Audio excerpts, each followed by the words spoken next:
OK, joining us for a weekly chat is Ruhubia Akbor, who is the senior reporter from the Oldham Advertiser. Many thanks for joining us on the sofas. Ooh, where should we kick off with the weeklies this week? What's caught your eye? Well, your front page story, I should. Definitely. It's a tragic story about an Oldham man, father of 5, who had a toothache and didn't follow medical advice and ended up passing away, sadly, hours after getting information from the dentist to go to the hospital. No, we ran this on Channel M News as well, but you were actually at the inquest, weren't you? Yes, definitely. The inquest was last week, and the family were just absolutely distraught when they heard simple antibiotics could have solved the problem and he'd still be here.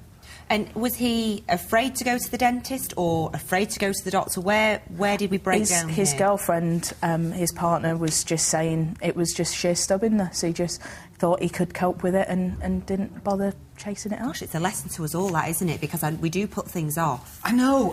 He got an infection, and the infection was what eventually killed him, wasn't it? Yes. But you did report, and I did read, that he'd been quite a heavy drinker, so would that make him more likely to be subject to suffering from the infection than perhaps I would, or you or Jemma? Well, he used to be a drinker, and he was seeking treatment for that, but it caused problems with his liver, which would have made him more susceptible to the infection, which kicked in, sadly. Well, hats off to you as a good campaigning journalist for getting the story, because rival papers cleared off and we got the exclusive. OK. Shall we move Well done, on? you. Shall we move on to the Thames side? Yes.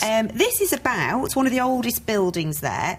Is it Starley Hall? Staley Hall? Staley Hall, I would think? imagine, like Staley Bridge and Staley Vegas. And it's about to be changed into flats, perhaps?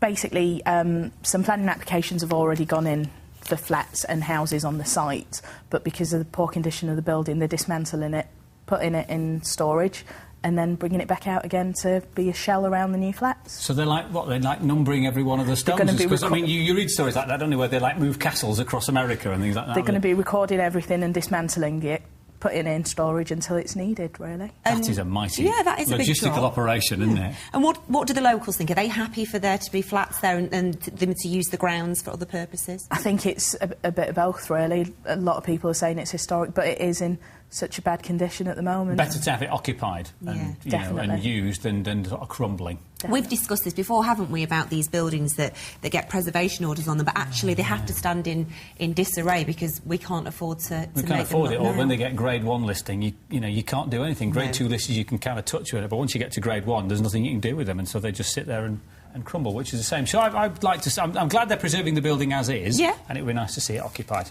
It will be. What else we got? Just very briefly, I spotted one that caught my eye. A church has received a windfall of £500 just pushed through the letterbox, and it's going to be used to go towards a charity. I think that's lovely.